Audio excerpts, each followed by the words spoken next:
good morning, and thank you for joining me on another episode of the Roundtable Talk Show. I am your host, Sharifa Hardy, and I have an incredible show for you today.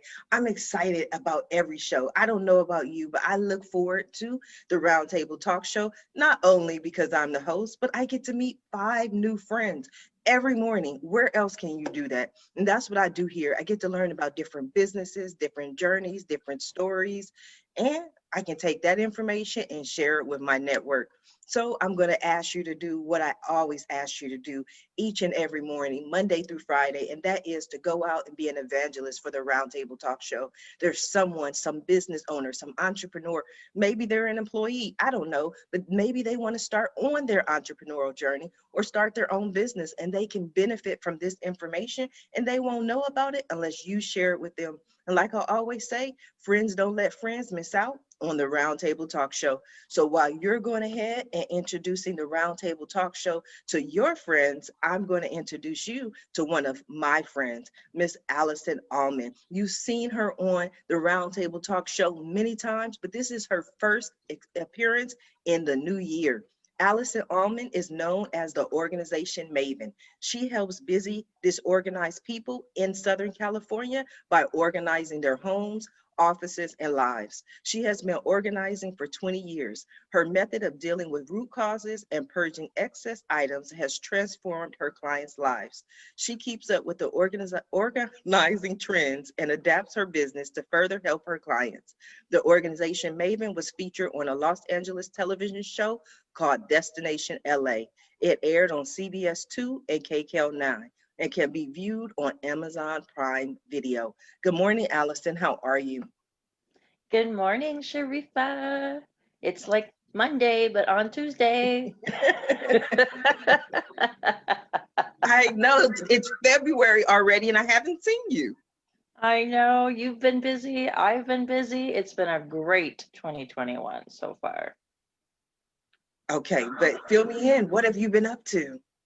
I've been back to doing a lot of garages as soon as the weather cleared. We had a couple of rainy days, but pretty much with the virus still continuing and everyone's still in various stages of lockdown and quarantine and stuff, as soon as people are letting others people into their homes, I've been going back in and organizing and doing a lot of garages. I did 2 garages last week. I did a garage a week before that. I have a garage this Saturday. Like, I have been doing garages, which is making me so exciting. It's actually setting the tone for some of my clients, where once I organized the garage and kind of re-gave them hope for their lives and their home, they have gone on and organized different parts of inside of their house, and then they report back to me on how excited they are and how much they accomplished, and that makes me feel so good. Like, it gives me all those warm fuzzies. Ooh, I love warm fuzzies. That's exciting. But I want to go back to talking about the garages. On a previous show, one of the things that you mentioned is that there was so much more that can be done with the garage, especially with the global pandemic. You've seen people turn them into home gyms or she caves or different exciting opportunities than just maybe cleaning a room. Yeah. Oh yeah, I did quite a few. I've done quite a few garage gyms. The last makeover that I did that became a garage was December. I mean, that became a home gym. That it was a garage in December. I did that one. That was a 3-day project. That one was a surprise for her husband. So I had to get there after he went to work and be all finished, packed up, and down the street before he came home, so that there was no signs of disturbance. So that was a little tough on my end because he works like from 4 a.m. to 3 p.m. and I couldn't get there at 4 a.m. I do this thing called sleep until like 7. So so I wasn't starting until 8 a.m. So I only had from like 8 to 2 to work on the garage, which is why it took 3 days. No, most of my garages take 2 days or less. But it was so great to watch the video, and he was like practically crying. I felt like we were on one of those reveal shows without all the cameras and everything. And so he just kept saying, well, where's my garage? And she's like, well, we made it over. It's a home gym now. And he's like, right, but where's all the stuff? Where's all the stuff that made it so you couldn't even walk into the garage? And she goes, oh, we organized it or trashed it. But was he happy with that? Sometimes people don't want you messing with their things. I'm very respectful to people's possessions, and the things that went in the trash needed to go in the trash. But in fact, earlier this week, I did a garage in a I don't even know the right word to say, but the dad did not give permission for me to come organize because he's a very private man, and the daughter did it as a surprise. And the cat wasn't out of the bag until I showed up that morning, and so he left in a huff because he felt violated. And I didn't know all this until later, but once I discovered tools and manly things, I'm like, okay, this must be her dad's stuff. And I totally organized it and labeled it, and I actually didn't get rid of any of his stuff. There were some questionable things I wanted to get rid of, but I'm like, nope, I don't have his permission. So I'm just going to stack it all on one side of the garage and everything. So then later I checked with the daughter to be like, is dad okay? Because I really can't undo what I did. I mean, I guess I could bring the trash back, but she's like, well, he isn't mad, but he's definitely been outside a lot just looking. So we're taking that as a sign of good. I respected all of his tools and organized his tools, and just, and then when I put pictures on the internet, I cropped a couple pictures that had personal, his name on signs and stuff. And so yeah, I try to respect people. I understand that a lot of the problems that they can't let go. I do a lot of working with, I have a lot of patience. Absolutely. Allison, I'm going to come back to you, but I want to go ahead and introduce our next guest. And you have seen him here as well, Mr. Aiden Sowa. Aiden is the founder of Sowa Marketing Agency, a company which specializes in getting entrepreneurs featured in the media like Yahoo, Forbes, Entrepreneur, and 500 plus other media outlets. Good morning, Aiden, and welcome back. Yeah, great to be on the show again. How are you doing? I'm fine. You look like you're out there floating somewhere. I love it. Yeah, just like California. Yes. I love your shirt too. You got a whole lot going on today. Yeah, for sure. Glowing. Yeah, you feel like you're flowing too. Wow. Now, 500 plus media outlets, all this exposure, you have your own company. And to me, I'm looking at you, you look like you're 12. How do you do all of this? Well, I mean, it's just like anything in life. If you have like more connections, you're able to do a lot more. Just being able to appear on shows, being able to do more. All of a sudden, people reach out to you like, oh, by the way, I do this. And I'm like, okay, I'd love to talk with you. And then we set up a conversation.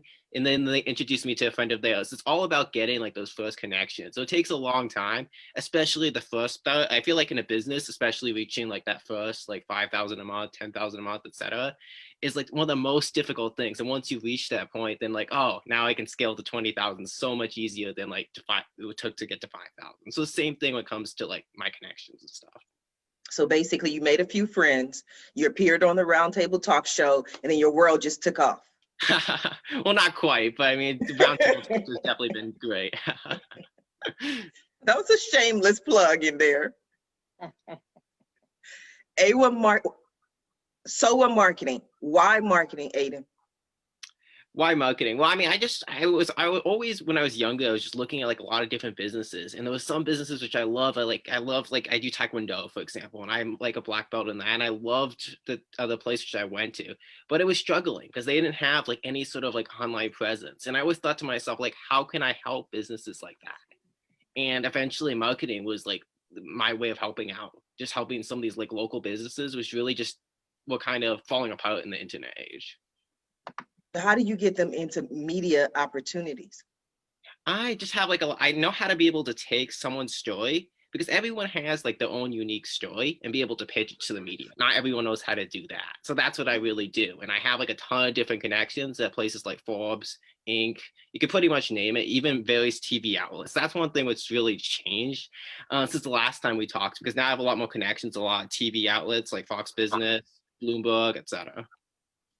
So basically, we're going to talk to all of them, and we're going to get the Roundtable Talk Show out there. That's what you're saying, Aiden? He's like, I don't know, but we'll figure it out. I'm going to come back to you, Aiden, but I want to go ahead and introduce our next guest. And our next guest is Dr. Kim Saxton. Dr. Kim has over 30 years of marketing and market research experience working with large corporations, startups, and medium-sized businesses. Currently, she is a clinical professor of marketing at Indiana University's Kelley School of Business. Her teaching success has been recognized through numerous teaching awards, including an Across India University Presents Award for Teaching Excellence. Kim's research on market segmentation, branding, promotional strategies, venture success, and venture ecosystems has been published in numerous international academic journals. She also serves as an associate editor for the Journal of Advertising Research. Kim is an active angel investor and advisor to high potential startups. Good morning, Dr. Saxton. How are you? Good morning. You're kind of scaring me by reading that bio, actually. Why are you scared? I don't know. It sounds like somebody's like 100 years old. I think I'm, not quite there yet. A lot older than Aiden, but We're all older than Aiden. maybe that's more School of Hard Knocks, I'm guessing. I love your background as well. Was that Alaska? Well, actually, it's up near Greenland, where we see lots of icebergs. And that's because I wrote a book with my husband called The Titanic Effect. And it's all about mistakes that we saw entrepreneurs and startups make. And you think of these mistakes as like little icebergs, and you don't know if it's a really big iceberg because it's all underneath the ground. And you make choices because you don't really know for sure what you should do. And it turns out that there are consequences of these choices. So I like to have these little icebergs in the background when I talk to entrepreneurs. It looks like you're floating there. I love it. What are some of the icebergs that many entrepreneurs might miss starting out? Yeah, so we kind of organize them into 4 different areas. We call them oceans. So we have the human ocean. So that's from like, who do you decide to co-found your business with, to how do you get investors and things like that. I talk about the marketing ocean, which is, has, I can attest, it's got a lot of icebergs or sharks out there, depending on how you want to define them. And then we think about the technical ocean, which is like, how do you actually get stuff done? There's a concept called technical debt that we sort of leverage. And then even strategy, how do you pull it all together? So the number one thing that causes companies to fail is the fact that they have something that nobody wants to buy. It's called lack of product market fit, which is mostly a marketing problem. So we spend a lot of time talking about that. Of course, the second reason they fail is they run out of money. So I was going to ask about that. Yeah, so money's right up there, right? But theoretically, if you get the right product, then you'll have money, right? So if you fix that problem first, the second problem will be more fixable. So when these companies start out, they have a product the world loves, the world's interested in. Maybe the world will be the path to their door. But what if they don't have the resources initially to be able to create the product, or take the product to market, or take the product to manufacturers? Sometimes that stops them before they even get into business. Yeah, and so one of the things that we talk about it's not so much the product, it's the problem. Mm-hmm. And you have to be focused on a problem that needs to be solved and have a solution that solves it better than anything else. And if you can do those things, then the rest of it will sort of find your way. The biggest problem that we see is exactly what you're saying, which is somebody has a product and they're trying to figure out how to make it, but really nobody wants it or needs it. And so spending more time figuring out the right problem to solve and how to solve it will make some of those other issues go away. I've also been a board member of a local group here in Indianapolis called the Startup Ladies. And so this is a big issue I see about funding. A lot of startups have to work from what we call friends and family money. And there are certain demographic groups that just don't have friends and family money. You can't mortgage your house. You can't, get extra lines of credit on a credit card. You can't knock on your neighbor's doors and ask for $5,000. And so the Startup Ladies is one organization that's trying to get money together for that really pre-seed. So like early, when you want to get to a prototype or something, there isn't money for those kinds of activities. And so this is a group that's trying to fill that gap. Yes, and I think that's an excellent point, because so often when people are looking for investment, people will say, go to angel investors, go to angel investors, go to angel investors. But it's very difficult to even get into those networks. It's not just that they're an old boys club. It's just that you have to know someone to be able to get in that circle. When we were raising funds about 4 years ago, that was the problem, that one of the problems that we ran into. So I definitely can relate and understand. Now, Dr. Go ahead. Well, it's not just that, but you also have to be far enough along that they're Mhm. willing to invest. And sometimes if you don't have any capital, it's hard to get far enough along to be what we call fundable. Right, right. So I have to take a look. What is, you said the funding ladies, was it? The startup The ladies. startup ladies. Do you have a group or a Yeah. website? Yeah, so it's the startupladies.org, O-R-G. And they hold like startup study halls, they're called, twice a month. And they do some mental wellness for entrepreneurs. And they also do Startup Investing 101. The idea here is to get women to invest in other businesses. And actually they speak highly for diversity among all ways. So, minority, LGBTQT, women, and actually there's men involved in the startup ladies too, because some men need an extra hand too. It's a free world. Everybody needs help. Yes, we might have to do a separate special show and sit down with the startup ladies and find out some strategies on how to get investing. Now, Dr. Kim, I want to come back to you, but I want to go ahead and introduce our next guest. And this beautiful young lady is here today to tell us about her journey, Miss Judy Gilliam. Judy is an educator who has served as a teacher, principal, superintendent, and college professor. Florence is her debut children's book and was published in September 2020. Good morning, Judy. How are you? Good morning. It's nice to see all of you guys. I was thinking as you were talking, what could an educator and a children's picture book writer possibly say that entrepreneurs and others could benefit from? And honestly, my journey to get this book published, and it's called Florence and Her Fantastic Family. The journey to get it published is almost more interesting than anything else that has happened about writing the book. And I have actually some lessons learned that I like to share from time to time when I'm on with a group. I've been very lucky that I've been able to make those connections that Aiden, I think, was talking about, that you have to make the connections to get this out. A publishing company has published it. It's not self-published, and they picked it up. So they have a marketing department and they market it, but they also expect the author to market as well and to make those connections. So I've spent an awful lot of time with different groups getting my story out. The story, very briefly, is about a little girl who is assigned a classic school assignment, which is to create a family tree. And her family is so complicated and complex, and she really doesn't know how she's ever going to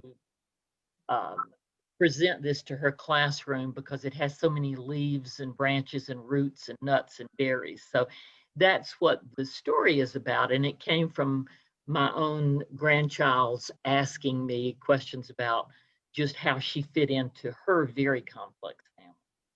But the journey to get it published, I guess, just to back up just a bit, I started teaching in 1971, and you ask, good Lord, how old is this woman? But and over the course of my 40-year career, I did a lot of different things. And when I retired, it was like, well, I love children's literature. I had a story to tell, and so I wrote it. And then I started the arduous process of sending the manuscript out to publishers and agents. And that went on for about 6 months. There's a book that I bought called Children's Writers and Illustrators Market. And it is a thick, very thick book of publishers and agents and who they are looking for and if they are looking for it. Remember, mine was an unsolicited manuscript. I was just sending it out. And so you read through this market book and you find that, hey, here's a company, a publishing company that wants to have stories about blended families, or here's another one that only publishes nautical tales for Southwest Indian tribes, or here's one that just publishes for Christian stories, etc. And so you have to go through this book and find the ones where you think you might fit in, and then you start sending it out. So the lessons I learned from that journey, amazing. And finally, after about 6 months of sending it out and getting lots and lots of rejections back, I heard from a publishing company out in California called Familius. They do a lot of family stories and things that I think their motto is how to help families be happy. And so, you know, I was so used to getting these rejections. I'd get an email and it would always say, oh, thank you so much for thinking of us, but you're just not quite a fit. Okay, so I opened this one up and the publisher says, Judy, we think your book is very clever and we'd like to publish it. And as you can tell, I have a Southern accent. I'm from Atlanta. And so as we say in the Deep South, when I opened that email and Christopher said, we want to publish, I just about fell out. I had to sit down because I did not believe it was true. But anyway, there began this journey and what I call the dance back and forth all around to finally get this published. From the time I got the first email until it was published in 2020 in September was a little over 2 years. And of course, the illustrations with the illustrator had to go back and forth. So anyway, a lot of lessons learned. It's not the same, I'm sure, as publishing as Vamsi and Kim have done publishing their books. I think Vamsi, you have a book. We're going to talk about that. Yeah. Well, It's still a journey. It's the same for everybody trying to publish, honestly. It's the same. Oh my gosh. And so like I said, I think it's just it's so interesting. As a longtime educator, teacher, principal, superintendent, I had absolutely no idea about the publishing business. So now I think I have more to say about the journey of that than I do about my precious little Florence and her family tree. But well, let's talk about it. Definitely want to talk about it, Judy. I'm going to come back to you, but I want to go ahead and introduce our next guest, Mr. Vamsi Panala.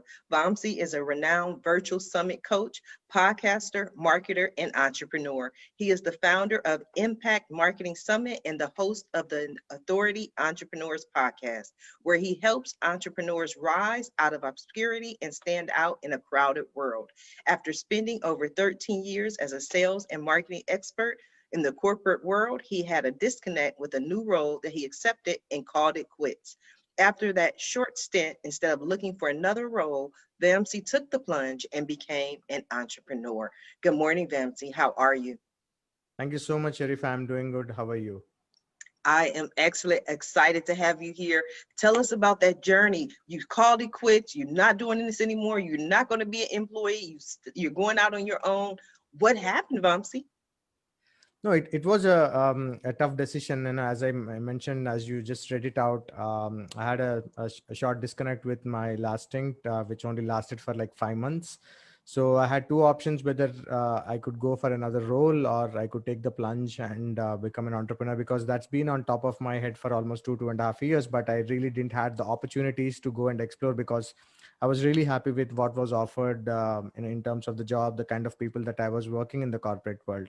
But when the time came, I weighed out my opportunities and finally decided probably this is the time that I can go and explore this world.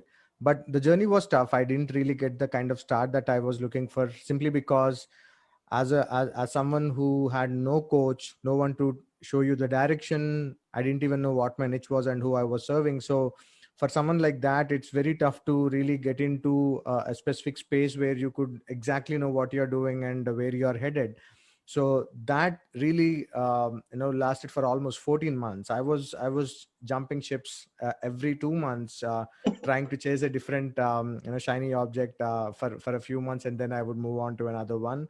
But in April 2020, I had this idea right in the middle of the pandemic when we had the global shutdown, about why not bring some of these really big 6-figure 7-figure entrepreneurs who are doing the kind of business that they were doing pre-pandemic, even during the pandemic. And maybe those are the kind of people who probably I can bring on a common platform like a virtual summit, where they can share their secrets. I mean, they can spill some beans about how they are still being able to be in the business when a lot of businesses are going out of what they were doing, and they are shutting down the shops. And so I kind of brought them up, did the outreach, had them accepted. They loved the mission in terms of what I was doing at that point, because they were really trying to come and help as many entrepreneurs as possible share their strategies, their secrets, so that if one of them can really help one another business sustain and see through the pandemic, that would probably what they would expect to do.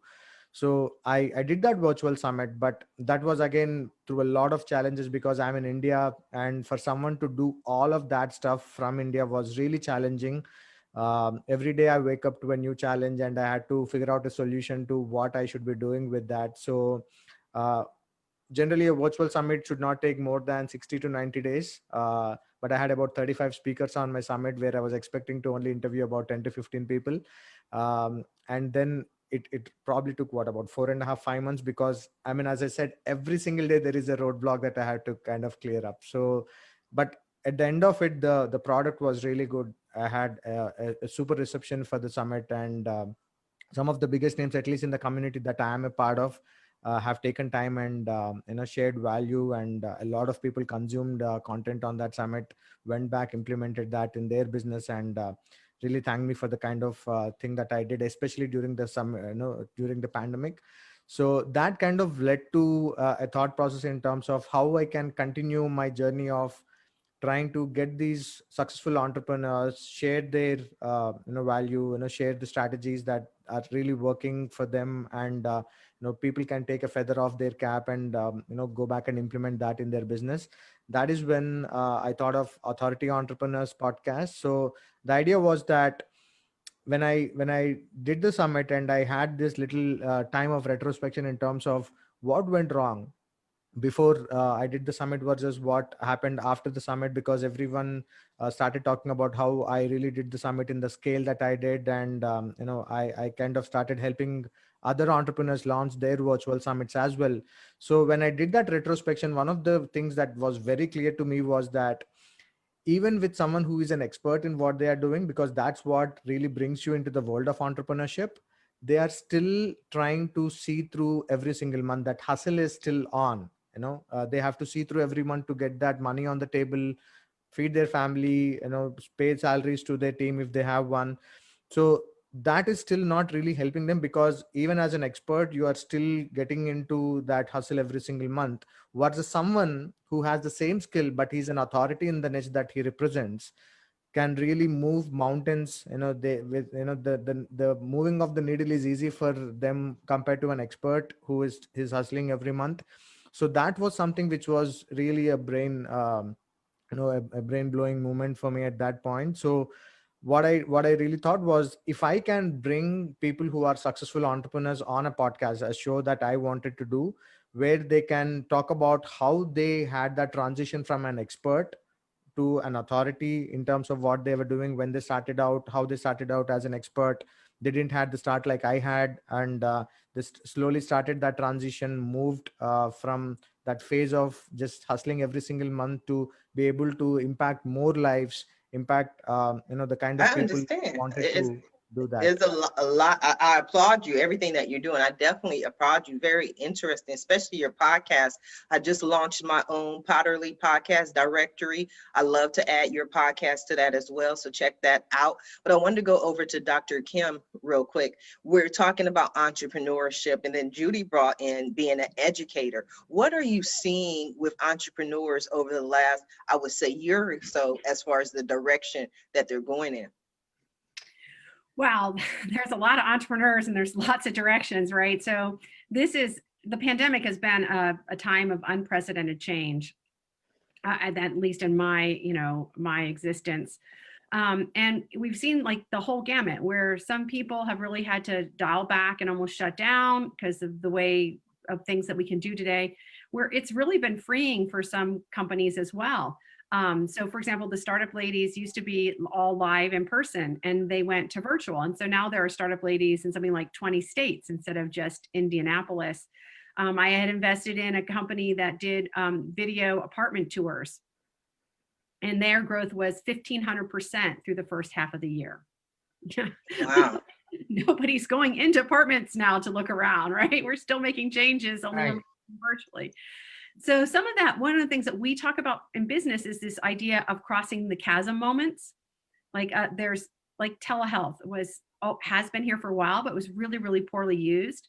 And this pandemic, it moved to being as many as 85% of office visits for 3 or 4 months. And it's probably going to hold steady around 30 or 40%. So it's over the rest of our lifetime. So that's what entrepreneurs need to be looking for, is who needs the help that they offer today, and what does that help look like? It's going to be different from what it was before. And we don't know how long we're going to be here, but some people are saying another year, some people are saying 2 years. And there are some things that we've learned now that we're never going to give up. And so you helped us through the pandemic, and you can help us through the next whatever. We're going to reward you because we still need a lot of help. Yes, we do. What is advice that you have for entrepreneurs, Aiden? Yeah, in regards to like marketing, I would definitely say that entrepreneurs need to constantly be focused like exclusively on like one sort of like stream. Like I see people focused on like social media, they're on Twitter, they're on Facebook, they're on Instagram, they're kind of scattered. So really developing a strategy plan is really important. If you're just kind of scattered, which I see a lot of people just kind of posting randomly, just sort of testing, and that's good at the start, but at the end you have to have like more of a, like something which is current with your brand, not just random things posting on Facebook. Because I know a lot of people, they don't have like a real strategy and plan. They're still kind of like, the whole social media thing is even new to them. Right. You can't leave us with that, Aiden. We don't know how to make the strategy plan. What would you advise?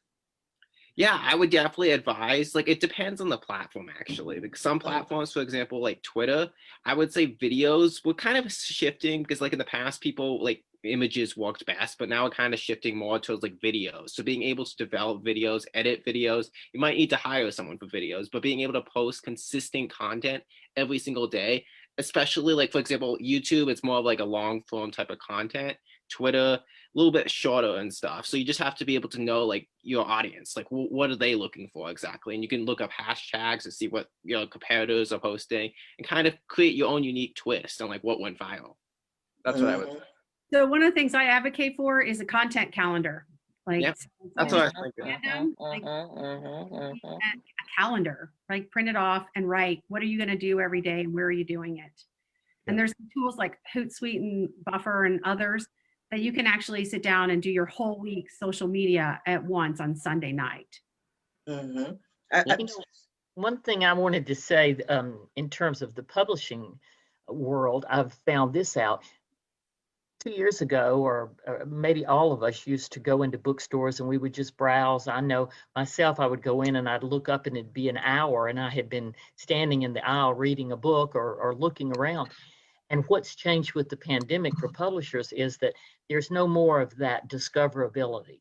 That's what the word that they used with us. They said, now a person has to know what book they're going to buy and then they order it or they do curbside pickup or whatever. But the days of just going into a bookstore and just browsing and, I discovered this wonderful book that I didn't even know existed. and I'm going to buy it. Those days are gone. So to me, when you were talking about the how the pandemic has changed things, it's changed in that world as well. And that makes it more of the author and the publisher have to do the virtual route. They can no longer just rely on the bookstores to sell their books. Yes, absolutely. Allison, hashtag, do you use them for your business? Yeah, I do this thing called like a hashtag game, and I do a lot of hashtag research, and I look at different hashtags and how many posts are associated to those hashtags, and then a lot of times I'm clicking on people's. I do all the hashtags through Instagram. And so I'll get on one hashtag and click around, and then I'll find one that had like the top, and then I'll look at that. And then I have like I use all 30, and they're all different, but the same, and, and everything. And so it's kind of like, I don't know the right word, but when my stuff is at the top of different hashtag pages, I guess, I get really excited and I do screenshots and I send them to my friends. Like, look, I'm at the top.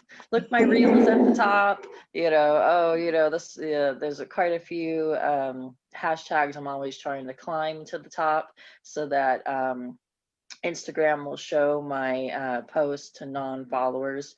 I get a lot of new leads through Instagram, so that's where I spend most of my time. And I use later.com to do my scheduling because I like the link in bio where people can click on images and then it takes them to links, because I really wanted to bridge that gap, because you lose HTML clicking on Instagram. And so I wanted people to be able to click. So I had to figure out how to get that all done. So I found link in bio, which is associated with later.com. And so I paid the $25 to have the special things. And but it's really been great because I get so many non-followers like my stuff. And then what's great about Instagram is when you like something without following, they show it to you again. And then I get another like from a non-follower. And then usually at that point, by the second likes, they start following. And then from there, I'll notice that I'll have an influx of followers. And then I will post what I call a blunt post, where it says exactly what I'm looking for, what people will get, and how to contact me. And then my phone just blows up within anywhere between 30 minutes and for a full 25 to 48 hours. I'm calling back leads and everything. And so that's why I call it the hashtag game, because it's exciting. And I kind of have the formula on how to get there. And then the exciting part is converting the followers to leads and then going and meeting them. And then I always ask my clients, how did you find me? And they're like, I don't know, I was just scrolling through Instagram and one day you just showed up on my feed. And I'm like, yes, that's the hashtags. And then they go, and then I saw another picture by you. And I go, yes, thank you, Instagram. And then they go, so I decided to follow you. And then when you posted you were only looking for 3 garages to organize, I wanted to be the one that you organize.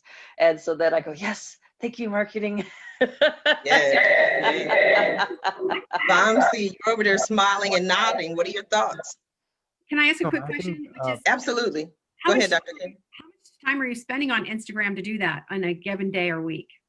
Well, now, because I've like dialed down my little process, I don't spend a lot of time because unless I'm looking for a new hashtag to climb, I have like 5 right now that I'm working on climbing.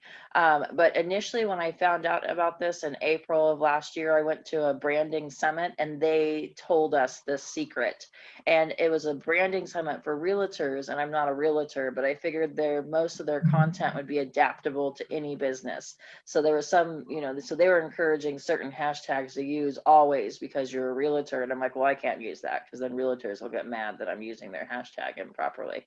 So now I probably don't spend more than a half hour, because like when I post on, when I use later.com, I post for the whole month. I post a theme. So like in January, I talked all about COVID fatigue, and I wrote different, I know we're only supposed to blog on blogs, but I did my own short blog on Instagram, and I did a part 1, a part 2, part 3, and I scheduled all those posts. And then I ended up having 8 parts. And then when I finish a garage, I do a before and after picture, and that gets sprinkled onto my timeline. I mean, throughout as I finish them. But I had that, so I try to do one theme a month that has some deep, meaty information, and then after that, it's just before and after pictures. And so, Yeah, I just want to see that you have some time up front, and then once you get to that time, you could scale it pretty easily once you know what you're really doing, what your messages are. and I think before I went to the summit, I just had no clue. Instagram, I was very lost. I didn't really get it. I wasn't even on it that much. Along the lines of Aiden, I was just randomly posting on different platforms, just putting out information, but not really like leveraging it well. So when I went to that summit and they explained like how Instagram works for our business and how to be seen by non-followers, like that was like speaking my language, because I had the followers. I have very small followers. I think about 1,700 or something, but at the time, like a year ago, I was like at 600 or something. And so I was just very struggling to like, how do I grow and how do I be seen and how do I not reach, I don't want to reach 10,000 followers but only have 10 clients. Like, to me, that's kind of counterintuitive. So I rather grow but still collect clients, but how do I convert them? So that was kind of like my inner struggle. So then that's why I stayed away from it, because I didn't really get how it worked and everything. And so I thought when I was posting, I was just talking to my followers, and I'm like, well, how do I reach the non-followers? So then when the hashtag thing was explained to me, I was like just mind blown by it. And so then in fact, I told Yelp contacted me to do some Yelp advertising, and I go, oh no, I do this thing called the hashtag game. So I explained it on the phone call to the marketing person, and then he turned around and came out with a marketing plan through Yelp for me. And so then we integrated some things, and I ended up buying. But maybe I helped him, I don't know. But he was very like surprised that he had never heard of this hashtag, how to gather the non-followers and everything. So I kind of felt like really cool that I taught a marketing person something, or I think it's cool. I think it is very cool. Vamsi, your thoughts? So I'm a big advocate of repurposing the content. Like Aiden was talking about, how you can be very focused on one specific platform and really don't have a huge canvas in terms of where your content goes. I'm slightly on the other side of it, because I believe that you might have your audience in multiple platforms. I mean, based on what you're doing. So for example, I stream all my interviews to my Facebook group, and I also use that video which goes on my YouTube. The audio of that goes into my podcast. I get someone transcribe my entire podcast into a storyboard, so that goes into the show notes, the description. So I mean, I think it's with the kind of noise that we have in the world of internet right now, and while it is a very good strategy to confine yourself to one specific platform where you exactly know that your audience are there. For example, if you're kind of your audience are all corporates, and LinkedIn is probably your best platform, Facebook is probably not, but the guy who is probably on LinkedIn might also have a Facebook account as such. So he could probably consume your content there as well. So I believe repurposing the content in whichever way possible on wherever platforms, and with the advent of VAs that you have right now, that you could hire from every part of the world. I think that kind of makes it easy for you to not really sit and do all that repurposing. You create one piece of content, send it out to them, and they would create those chunks of different pieces of material that goes specifically to Instagram, to your Facebook stories, your IG stories, Twitter stories, whatever. And I think that kind of really works to have a bigger canvas in terms of the amount of people you want to reach with one piece of content that you're doing. Yeah, let me tell you about an example of that. So we had a company here who does cold pressed juices, and they were sending out in packages these little recipes for cocktails. And that was the only place where those recipes were, because they figured people who had it would be the ones to use it. And so we had them repurpose it and put it on the website as as a feeder to get leads. And then also, put them on Instagram and email them out. And, all of a sudden now they have a second company that's a cocktail company. wow. Can I ask a question? And this involves marketing. Have any of you used influencers to help promote your services or your products? I've found that as I've gotten into this, they want a lot of money to do to hold up your book and say, "Isn't this a cute book?" And you pay them $750 to do that. And so I just wondered what your experiences were with influencers. Yeah, it Well, works, but I think you should also be very clear in terms of who you are getting that from, because if you have someone who has wrong audience but has 100,000 followers, that money would go in waste. So you should be very, very specific about who you are reaching out. If you know exactly that he or she has the audience with respect to the kind of product that you want them to promote, I think that's probably is the first and the biggest puzzle piece that you have to solve before you really get into influencer marketing. Yeah, the cheap version of influencer marketing is podcasts, being podcast guests, which still you have to treat that like a marketing program, and some of them are pay to play. But if you start small and you learn what you're doing and you get your message down, then you can kind of go up. We were pretty excited to get up in a top 50 Apple podcasts on entrepreneurship, but we had worked at it. It was like our 20th. yes. Judy, what I would say to that is, so often people make influencer marketing sound like it is so easy to do. And so when you mentioned $750 to hold your book, I would say that influencer probably doesn't even have a following, because the majority of influencers and I know it's just a random number, but the majority of influencers with any type of following, they may want hundreds of thousands of dollars for you to get in front of their audience, in front of their following. And I can see it from both ways, because people think that an influencer is like overnight success. Anyone who has that type of following has been doing this for some time, doing this for years. They built their name, they built their brand, and they don't want to just take products and just push out products, because what will happen is it will affect and it will ruin their brand, which is what they're focused, on. The other thing, when people want to get influencer marketing, they tend to believe that if an influencer posts one tweet, maybe they have 100,000 followers or so, all of a sudden your products are just going to fly, off the shelves. And that's not the way it works. When you look at influencers or celebrities that actually push a brand, Kevin Hart, Chase, if you go into a Chase bank, you see all these pictures of little Kevin Hart everywhere. So it's more than just one post or more than one tweet. So it's actual, like Aiden was saying, strategy. So that's kind of my views on it. Aiden, what are your thoughts?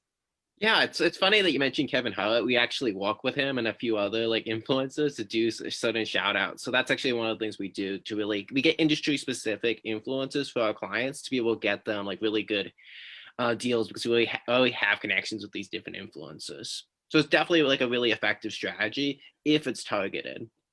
Okay, but I just want to, sorry, say it again. I said, if you can afford it. Yeah, if you can afford it. I did a lot of research to look at who were the top influencers in terms of blended families, because this book speaks to blended families. And as I made a huge list, and I spent a lot of time studying this. And you're right, it is very expensive. And some of them are trying to sell you the banner that goes across the top of their page, or they want to do an Instagram post, or they do a tweet or whatever. And if I were to do that with my book, I don't think I would see any profits from my book. But I just wondered how you guys thought about it. I have not spent any money on that, let me tell you. I'll tell you a fun story. So here's our book. I probably have to take off my virtual background. Here's our book. Hold on. But some influencer picked it up, and now it's in Chinese. Wow. I wanted to excellent. Congratulations, Dr. Kim. I want to respond to what you said, Judy. But before I do that, I want to ask Aiden a question back to your campaigns. But you develop an influencer strategy that includes multiple posts, or maybe like Judy was saying, their banner, but not just sending out a single post and then hoping people just kind of go with it. Is that correct? Yeah, that's completely correct. And like, for example, like if you're not doing like Instagram shout outs, there's multiple ways. It's not just like Instagram. I know a lot of people kind of go straight towards like social media, but there can also be like blogs. People write an entire blog about you. Like those are also sort of influences in that space. So there's a lot of different avenues you can take as well. Yes, so I want to go back to what Dr. Kim was saying and what Judy was saying, because right before Dr. Kim started speaking, I thought immediately for Judy, what most people forget is how to leverage the relationship. So that's exactly what Dr. Kim did. She leveraged the relationship with the influencer to get another book. So now she has 2 books that are selling and not just the 1 book. So just like Vamsi was saying about repurposing content, it's the same idea. You leverage that relationship. Maybe, you know, people do it all the time with pictures on social media with celebrities and with influencers. It builds their brand to be connected to certain people, and that connection and that leverage is what actually turns into sales. Well, the thing I would add to that is some of the smaller influencers are also looking for new outlets. So one of the things that you can also do is ask them for a guest blog. If they'd like to write a blog for you. And then of course they support that, you support that. And so you're getting their name and they're also getting your name. So, I mean, there are lots of ways to go into like micro influencers that will still have a larger network than you have. Yes, absolutely. Vamsi? Yeah. So, Judy, there is this concept called Dream 100 strategy. That's something which works for a lot of people, especially I use it inside my business. So I shortlist my top 100 influencers that I probably want to work with, who can probably help me take my business to the next level. But that's an organic game. It doesn't have to be paid, because I kind of want to show up on their Facebook groups. I get into their inner circles. I want to be engaging on their Facebook lives, whatever that kind of brings me into their vicinity of people. They know me by my first name. So when you build that relationship with them, and these are people, we are talking about 100,000 followers and all that kind of stuff. And when you have a really good relationship with them, and then they start promoting it, like Sharifa said, one tweet or one post on their Facebook timeline can change everything for your business overnight. But it takes time.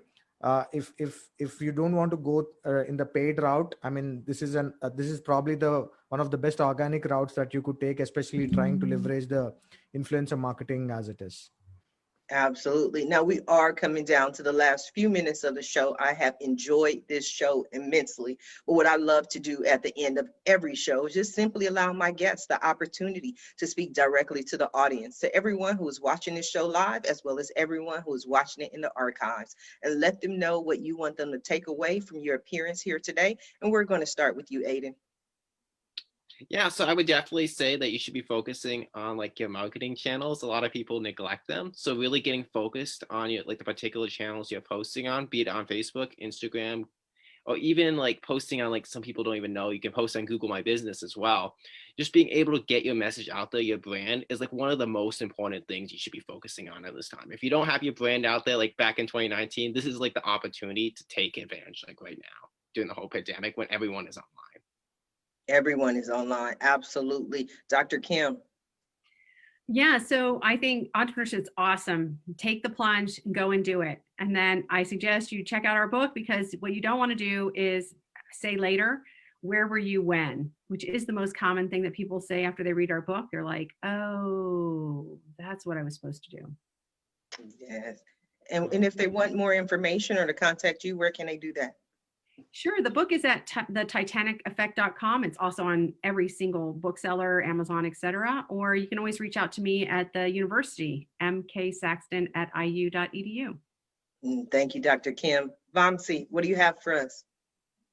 My only suggestion would be that you start building framework strategies that could help you transition from that expert to an authority in your niche, in your business. So that way you'll be able to impact more people, be able to charge more for your courses, your coaching programs, your masterminds, because that essentially will really want you to be in the world of entrepreneurship. Otherwise, you have still quit your 9 to 5, but you're working in a 9 to 5 job in your own business. So that's essentially what I want to say.